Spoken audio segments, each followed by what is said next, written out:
Είμαστε. Λοιπόν, πάμε τώρα να συναντήσουμε τηλεφωνικά, εννοείται, τον κύριο Κώστα Μπακογιάννη, ο οποίος πρώην-δήμαρχος Αθηναίων και τώρα ηγείται της αντιπολίτευσης στο Δήμο. Καλημέρα. Καλημέρα σας. Καλημέρα. Καλή σας μέρα, καλή εβδομάδα και ευχαριστώ πάρα πολύ για την πρόσκληση. Μάλιστα. Ερώτηση πρώτη. Θα είστε πάλι υποψήφιος δήμαρχος? Σας φτιάχνω την ώρα εβδομάδα. θα κάνω τις ανακοινώσεις μου. Δεν είναι τώρα η στιγμή. Γιατί δεν είναι τώρα η στιγμή? Μην ξέρουμε δηλαδή τι θα κάνετε. Να σας πω, γιατί να σας πω ακριβώς, να σας πω ακριβώς τι κάνω και να σχηματίσετε και εσείς την πλήρη εικόνα. Συνήθως, όπως νομίζω ξέρετε, γιατί είστε πολύ έμπειρος, όποιος χάνει φεύγει. Εξαφανίζεται. Εγώ όμως είχα αναλάβει μια δέσμευση απέναντι στους Αθηναίους ότι ό,τι και να γίνει θα είμαι εδώ και τιμώ τη δέσμευσή μου. Για μένα ο Δήμος Αθηναίων δεν είναι ένα σκαλοπάτι, δεν είναι μια στάση, δεν είναι ένα σταθμός, είναι προορισμός. Και είμαι εδώ και προσπαθώ από την αντιπολίτευση να είμαι χρήσιμος. Που σημαίνει τι? Ότι προσπαθώ να μιλώ επικοδομητικά, ουσιαστικά, να είμαι, αν θέλετε, η αντιπολίτευση που εγώ θα ήθελα να έχω και να είμαι κομμάτι της λύσης και κομμάτι του προβλήματος. Ωραία, ένα λεπτό. Είπατε ότι έχετε πει στους Αθηναίους ότι θα είστε πάντα εδώ, δεν θα τους εγκαταλείψετε ποτέ, σωστά? Βεβαίως. Είμαι εδώ. Δύο τρόποι υπάρχουν. Και το αποδεικνύω. Είμαι εδώ στο Δημοτικό Συμβούλιο. Σωστά. Θα σας ρωτήσω για μια παρέμβαση που έχετε κάνει τώρα, μισό λεπτό. Υπάρχουν δύο τρόποι να είστε κοντά στους Αθηναίους. Ο πρώτος τρόπος να είστε δήμαρχος ή τέλος πάντων και από τον Μπετερίζη που σας έχει τάξει τώρα ο αθηναϊκός λαός, αλλά και ο δεύτερος τρόπος είναι να είστε βουλευτής στην Πρώτη Αθήνας. Μιλάτε σε έναν άνθρωπο που είναι φύση και θέση αυτοδιοικητικός. Ξέρετε, η αυτοδιοίκηση για μένα είναι έρωτας και δεν την αλλάζω. Για ένα πολύ απλό λόγο. Διότι στην αυτοδιοίκηση μετράει αυτό που κάνεις και όχι αυτό που λες. Και γιατί στην αυτοδιοίκηση μπορείς να είσαι κοντά με τους ανθρώπους. Το κατάλαβα, ναι. Εγώ το απολαμβάνω. Ωραία. Τώρα, κάνατε μια κριτική στο Δήμο, στο Δήμαρχο, σχετικά με ένα δάνειο 75 εκατομμύρια, δεν κάνω λάθος. Ναι. Το οποίο θέλει να πάρει ο Δήμος Αθηναίων προκειμένου να προχωρήσει σε συντηρήσεις σχολείων. Γιατί αυτή η δική σας παρέμβαση σε ένα θέμα που αφορά τα σχολεία και είναι χρήσιμο? Μα είναι πραγματικά είναι αστείο. Να προτάσει ο Δήμαρχος τα σχολεία και δήθεν για τα σχολεία δανείζεται όταν έχει στα ταμεία του 15 εκατομμύρια ευρωπαϊκών πόρων τα οποία δεν έχει αγγίξει από την αρχή της θητείας. 15 εκατομμύρια ονοματισμένα για τα σχολεία τα οποία του αφήσαμε. Όταν στην προηγούμενη συνεδρίαση του Δημοτικού Συμβουλίου, όταν ήρθε το θέμα του ειδικού σχολείου, γιατί ήρθαν οι γονείς και είπανε: παιδιά, πρέπει να έχουμε ένα ειδικό σχολείο στην Αθήνα. Και υπήρχαν τα χρήματα στο τεχνικό πρόγραμμα, ο Δήμαρχος αρνήθηκε να τα επενδύσει στο ειδικό σχολείο. Κοιτάξτε, να δούμε λίγο που είμαστε, γιατί επειδή πολλοί άνθρωποι δεν παρακολουθούν το αναλυτικά τι γίνεται στο Δήμο και είναι λογικό, εγώ να δώσω απλώς μερικά στοιχεία. Νούμερο 1. Μιλάμε για ένα δάνειο το οποίο με μία υπογραφή υπερδιπλασιάζει το χρέος του Δήμου. Το υπερδιπλασιάζει. Μιλάμε για ένα δάνειο μέχρι το 2046, ένα δάνειο θηριώδες, ένα δάνειο μαμούθ και προφανώς κάποιος θα πληρώσει το λογαριασμό. 75 εκατομμύρια ευρώ, κύριε Χατζή, σημαίνει 125 ευρώ για κάθε δημότη. Εντάξει, αυτό είναι μια λογική, αλλά δεν βάζω μέσα το όταν λέτε υπερδιπλασιάζει, μισό λεπτό. Ξαναπώ γιατί αυτά είναι τα νούμερα. 125 ευρώ για κάθε δημότη, και ο οποίος γιατί πρέπει να τα πληρώσει? Γιατί πρέπει να πληρώνουν δηλαδή οι δημότες του οργανισμού για να είναι ικανότητα της Δημοτικής Αρχής? Ωραία. Αυτό είναι η εξήγησή σας. Είπατε ότι υπερδιπλασιάζει το χρέος. Σωστά? Ναι. Δηλαδή πόσα χρωστάει σήμερα ο Δήμος? Αυτή τη στιγμή ο Δήμος χρωστάει γύρω στα 60, θα πάρουμε άλλα 75 δεν το υπερδιπλασιάζει. Το διπλασιάζει, δεν το υπερδιπλασιάζει. Υπερδιπλασιάζει, λίγο παραπάνω. Ναι, εντάξει, θέλω να πω δηλαδή ότι... Να σας κάνω μια ερώτηση, κύριε Χατζή, επειδή τα οικονομικά του Δήμου είναι τα εξής. Τα έσοδα μειώνονται, τα έξοδα αυξάνονται. Και ποια είναι η απάντηση της Δημοτικής Αρχής? Ένα δάνειο. Εγώ να ρωτήσω εσάς, εσείς στο σπίτι σας, όταν τα έσοδα σας πέφτουν, τα έξοδα σας ανεβαίνουν, τι κάνετε? Παίρνετε δάνειο? Δηλαδή, όχι, τρώω την πρίκα της γυναίκας μου, αλλά δεν έχει σημασία. Η γυναίκα σας και ό,τι στο πείτε θα τρελαθεί. Ναι, τώρα τα σχολεία γιατί βρίσκονται σε αυτή την κατάσταση? Θέλω να μου πείτε, υπήρξατε δήμαρχος για πολλά χρόνια. Γιατί τα σχολεία βρίσκονται σε αυτή την κατάσταση? Τι είναι αυτό που φταίει? κανείς δεν διαφωνεί ότι πρέπει να γίνει έργο στα σχολεία. Αλλά πρέπει να γίνει πραγματικό έργο με διαφάνεια, με λογοδοσία και κυρίως με σχέδιο. Εμείς στα σχολεία βάλαμε κοντά στα 60 εκατομμύρια ευρώ χωρίς να δανειστούμε ούτε ένα σέντ. Η Αθήνα έχει κοντά στα 400 σχολικά κτίρια, τα οποία επειδή πολλά από αυτά είναι πάρα πολύ παλιά, είναι σε μια κακή κατάσταση και έχουμε πάρα πολύ μεγάλη ανάγκη. Και η αλήθεια είναι ότι μέσα στα μνημόνια για 10 χρόνια δεν γίνανε αυτά που πρέπει να γίνουν για τη συντήρηση. Καλά, ως όλο το δημόσιο δεν είναι. Ναι, σύμφωνοι. Γι' αυτό και εμείς λοιπόν βάλαμε τα 50 εκατομμύρια ευρώ και είπαμε ότι παιδιά, ξέρουμε πάρα πολύ καλά ότι για όσα έχουμε κάνει, που κάναμε πολλά στα σχολεία, πρέπει να γίνουν πολλά περισσότερα. Αλλά αν συμφωνούμε ότι πρέπει να γίνουν, γιατί δεν νομίζω υπάρχει διαφωνία μεταξύ μας γι' αυτό. Ας ξεκινήσουμε από τα 15 εκατομμύρια που έχει ο Δήμος στα ταμεία του. Αυτά έχουν εκταμιευθεί τα χρήματα αυτά.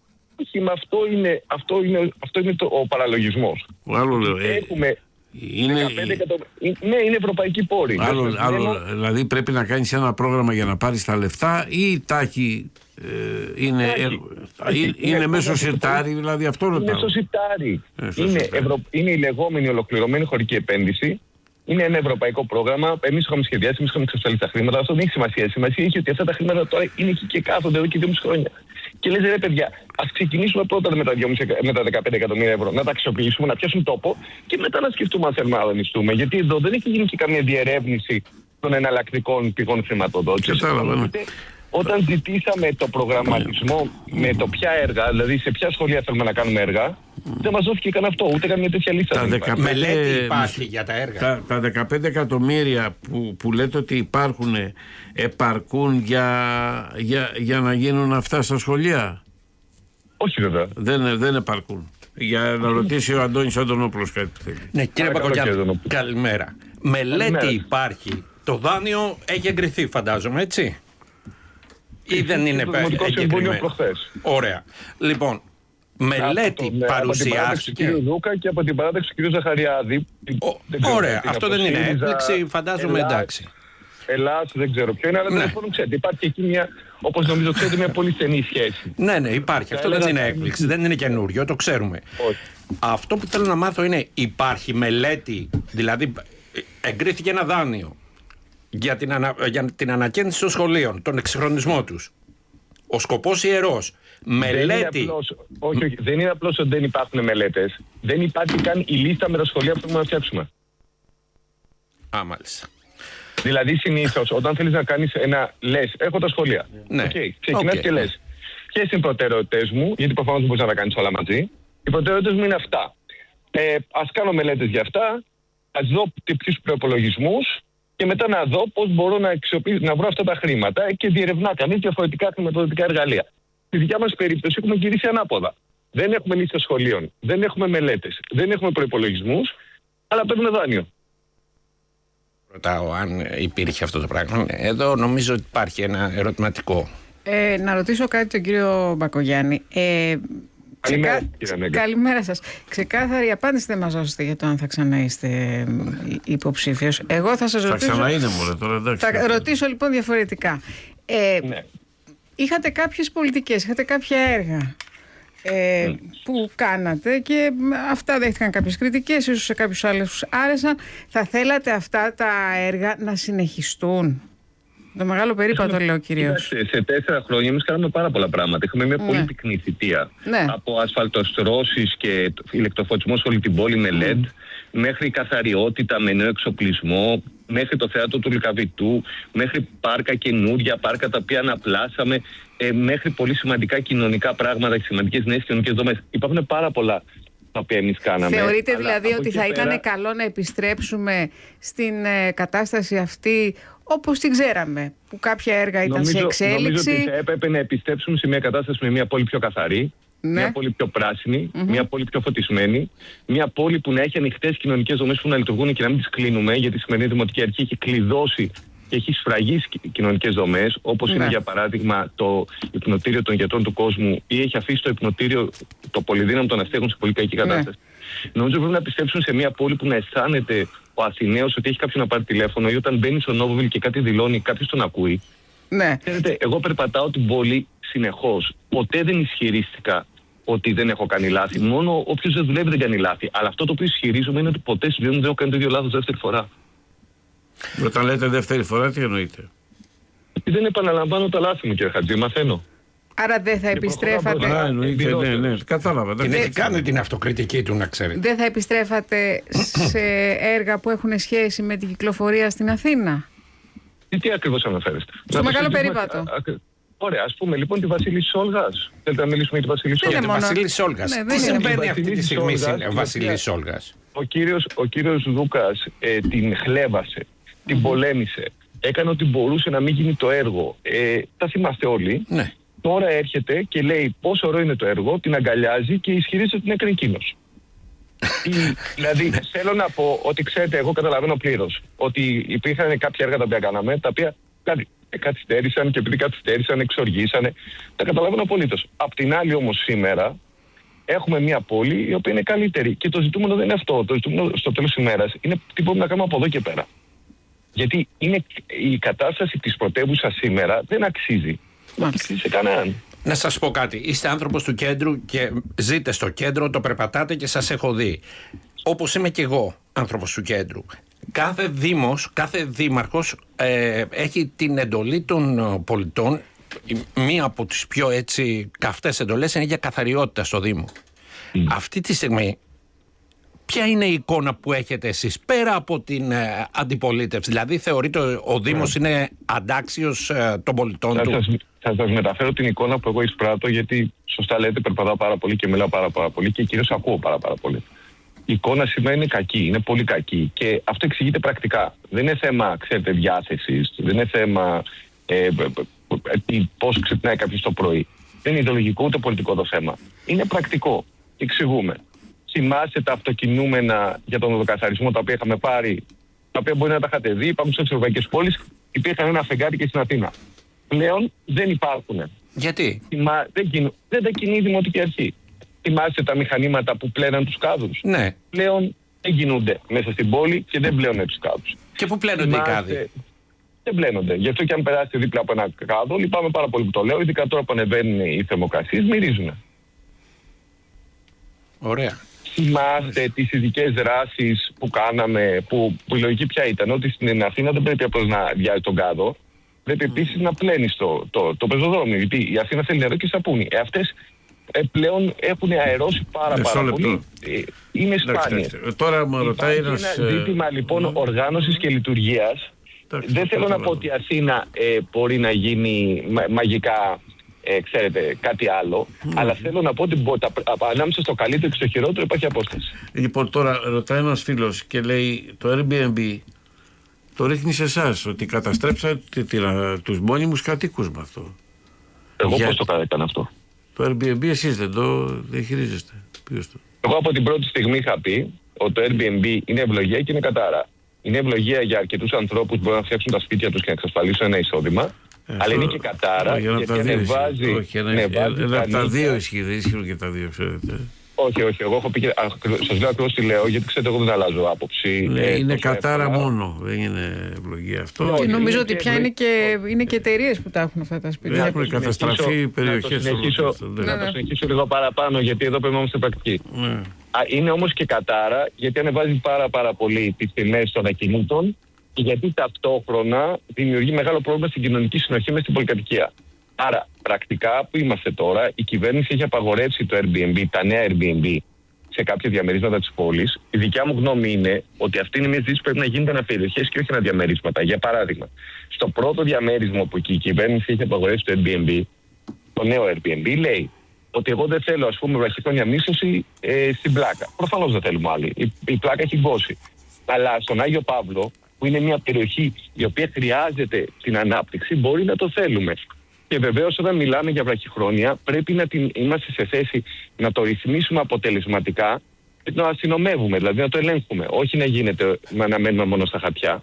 Ναι, εντάξει, αυτό τώρα που λέτε όμως δεν λαμβάνετε υπόψη σας ανθρώπους οι οποίοι μπορεί να θέλουν να μείνουν στον Άγιο Παύλο και σε άλλες περιοχές που δεν είναι αναπτυσσόμενες ή αναπτυγμένες, γιατί δεν μπορούν να τα βγάλουν πέρα αλλιώς.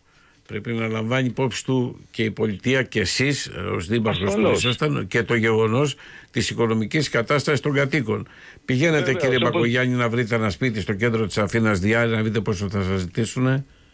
Ασφαλώς σε περιοχές όπως το Μέτς, όπως το Παγκράτη, όπως το Κουκάκι, 1,5 εκατομμύριο είδα προχθές που πωλείται 85 τετραγωνικά σπίτι στα σύνορα στη Ριγίλης από κάτω προς το Παγκράτη. 1,5 εκατομμύριο. Καλά. Εντάξει, τώρα δηλαδή έχει τρελαθεί ο κόσμος, δηλαδή σε λίγο δεν θα είναι προπολεμικά λοιπόν, δηλαδή. Εντάξει. Εδώ λοιπόν ξεκινάει μια συζήτηση που πρέπει να ξεκινήσει, που εμείς είχαμε ξεκινήσει για τη λεγόμενη κοινωνική κατοικία, η οποία δεν είναι οι εργατικές κατοικίες που ξέραμε παλιά στην Ελλάδα. Είναι κάτι διαφορετικό. Υπάρχουν διάφορες προτάσεις που έχουν κατατεθεί. Εμείς έχουμε μιλήσει για αυτές ως παράταξη, λέω, γι' αυτό λέω εμείς, έτσι. Καταλαβαίνω, ναι. Τις μεγαλοπρέπειες έχουμε καταθέσει και για μας είναι πάρα πολύ σημαντικές. Και πρέπει να τις δούμε. Δεν υπάρχει καμία αμφιβολία γι' αυτό. Ναι, αλλά υπάρχει κάτι άλλο. Συγγνώμη, νομίζω την Αθήνα την ξέρετε, θα συμφωνήσετε. Για να είναι ευχαριστημένος ο τουρίστας, πρέπει να είναι ευχαριστημένος ο Αθηναίος. Ναι, υπάρχει κάτι άλλο εδώ όμως. Παραδείγματος χάρη για τις εργατικές κατοικίες που είπατε, που υπάρχουν κάποιες εργατικές κατοικίες που δεν αξιοποιήθηκαν. Θα σας πω εγώ, υπάρχουν εργατικές κατοικίες, αλλά το κράτος κοφεύει. Θα μου πείτε, δεν αφορά εσάς? Όχι, αλλά είναι ένα παράδειγμα για να καταλάβει ο κόσμος. Εργατικές κατοικίες που φτιάχτηκαν, ας πούμε, παραδείγματος χάρη εδώ πιο κάτω από εμάς, τα Αιγυπτιώτικα, να δοθούν σε αυτούς που είχαν έρθει τότε από την Αλεξάνδρεια, τους Αιγυπτιώτες, δόθηκαν ολόκληρες περιουσίες και αντί να μένουν αυτοί, μένουν Γεωργιανοί, Πακιστάνοι, τα έχουν νοικιάσει. Και αντί να παρεμβαίνετε ως τοπική αυτοδιοίκηση, δεν παρεμβαίνει κανένας. Η τοπική αυτοδιοίκηση, θέλω να πω, είναι ένα μπάχαλο τώρα μεταξύ μας. Δεν είναι. Επειδή έχετε πολλούς του κράτους που βγάζετε και σας λένε για του κράτους και δεν βγάζετε πολύ συνανθρώπους από την αυτοδιοίκηση, εγώ να ασχοληθώ την αυτοδιοίκηση. Εμείς είχαμε εξασφαλίσει ένα πρόγραμμα ευρωπαϊκό για να κάνει ο Δήμος κοινωνικές κατοικίες. Το ίδιο πρόγραμμα το είχε εξασφαλίσει στη Θεσσαλονίκη. Εμείς, αν θυμάμαι καλά τα νούμερα, είχαμε υπολογίσει 90 κατοικίες, η Θεσσαλονίκη 30. Τι έγινε? Ο Δήμος Αθηναίων, αυτή τη δημοτική αρχή, δεν τα έκανε αυτά, με αποτέλεσμα να επισταθούν τα χρήματα. Η Θεσσαλονίκη όχι μόνο τα έκανε τα 30, αλλά ζήτησε και περισσότερα για να κάνει περισσότερες.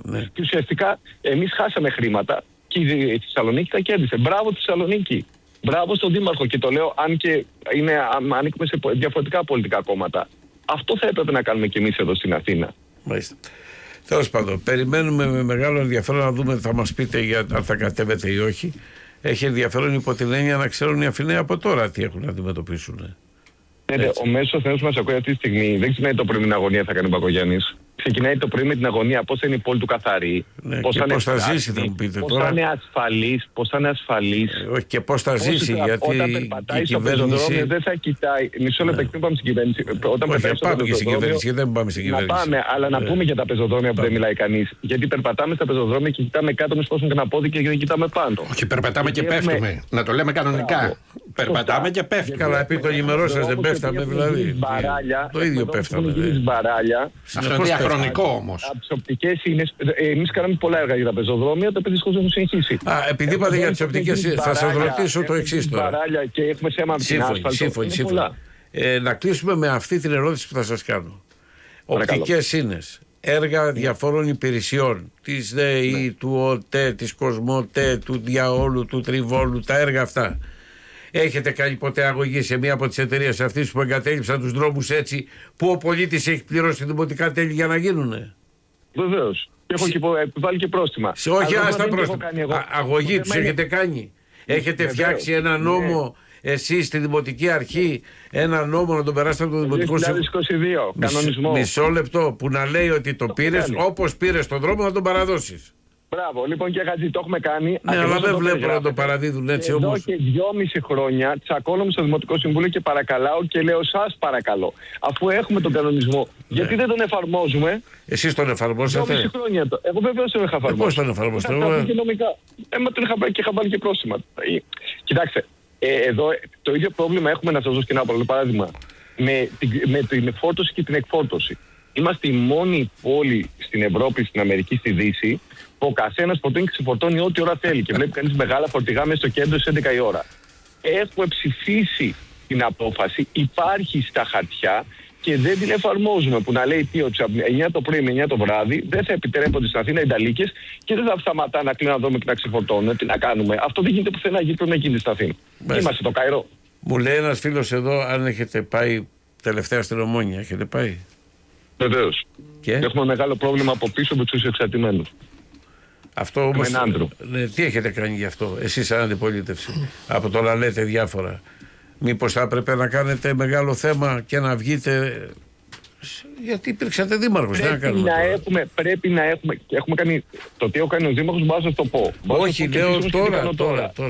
5 ή 6 φορές έχω φέρει το θέμα στο Δημοτικό Συμβούλιο. Είχαμε δημιουργήσει, για να καταλάβετε ποια είναι η λογική του Δήμου σήμερα, είχαμε δημιουργήσει μια δομή για την ουσιοεξάρτηση που ήταν στην πραγματικότητα ένας ξενώνας που επέτρεπε σε αυτούς τους ανθρώπους να κάνουν το λεγόμενο detox. Δηλαδή, πολλοί άνθρωποι που ήταν πραγματικά ερείπια, κρεμισμένοι στα πεζοδρόμια, ξανακερδίσαν τις ζωές τους. Κερδίσαν μια δεύτερη ευκαιρία στη ζωή. Αυτό το ξενώνας είχε γίνει με πρωτοβουλία του Δήμου Αθηναίων, σε συνεργασία τότε με το ΚΕΘΕΑ και τον ΟΚΑΝΑ. Μας παρουσιάζεται. Μισό λεπτάκι, συγγνώμη κύριε Χατζή. Αυτό τον ίδιο ξενώνα που ήταν αντικειμενικά ένας ξενώνας επιτυχημένος, ο Δήμος Αθηναίων σήμερα τον αφήνει, τον παρατάει και φεύγει. Ναι, είναι. Τώρα να σας πω κάτι, έτσι όπως μας τα παρουσιάζετε, νομίζω ότι επί των ημερών σας η Αθήνα ήταν κάτι σαν τη Γενέβη περίπου. Ποτέ κύριε Χατζή δεν τα έχω πει εγώ αυτά. Αυτά δεν τα έλεγα ακόμα και όταν ήμουν δήμαρχος και είχα εκλογές. Θα τα πω τώρα. Είναι δυνατόν, σε μένα μιλάτε. Ναι, αλλά έτσι όπως μας το παρουσιάζετε, μου παρουσιάζετε μια τέλεια Αθήνα, ενώ τώρα δεν είναι. Εγώ περιγράφω μια Αθήνα στην οποία γινόταν μια σοβαρή δουλειά, υπήρχε σχέδιο, υπήρχε νιάξιμο και ενδιαφέρον. Μάλιστα. Αυτό μας λείπει σήμερα, γιατί πλέον η Αθήνα σήμερα αντιμετωπίζεται, και το ξέρουμε όλοι, δεν είναι μυστικό, από το Δήμο και από το Δήμαρχο ως part-time, ως ένα σκαλοπάτι για να ικανοποιήσει τις πολιτικές φιλοδοξίες. Το θέμα του Δημάρχου, γιατί δεν μπορεί να συνοηθούμε με τον κύριο Δουκά? Γιατί εγώ μιλάω για την Αθήνα και εκείνος για το Πασόκ. Μιλάμε διαφορετικές γλώσσες, τι να κάνουμε? Εντάξει, είστε Νέα Δημοκρατία, γι' αυτό. Ορίστε. Εσείς είστε με τη Νέα Δημοκρατία, λογικό είναι. Όχι, βεβαίως είμαι Νέα Δημοκρατία, αλλά στην προκειμένη περίπτωση εγώ μιλάω για την Αθήνα, δεν μιλάω για τη Νέα Δημοκρατία. Αν ήθελα να μιλήσω για τη Νέα Δημοκρατία, θα σας είχα πει πολλά άλλα πράγματα τα τελευταία 20 λεπτά. Ναι. Αλλά κάποια στιγμή κάποιος πρέπει να μιλάει και για τους Αθηναίους. Αφού δεν μιλάει ο Δήμαρχος, σας μιλάει κάποιος από εμάς. Ναι, εντάξει. Σας ευχαριστούμε πάρα πολύ. Καλημέρα. Σας ευχαριστούμε. Καλημέρα. Είστε καλά. Γεια σας.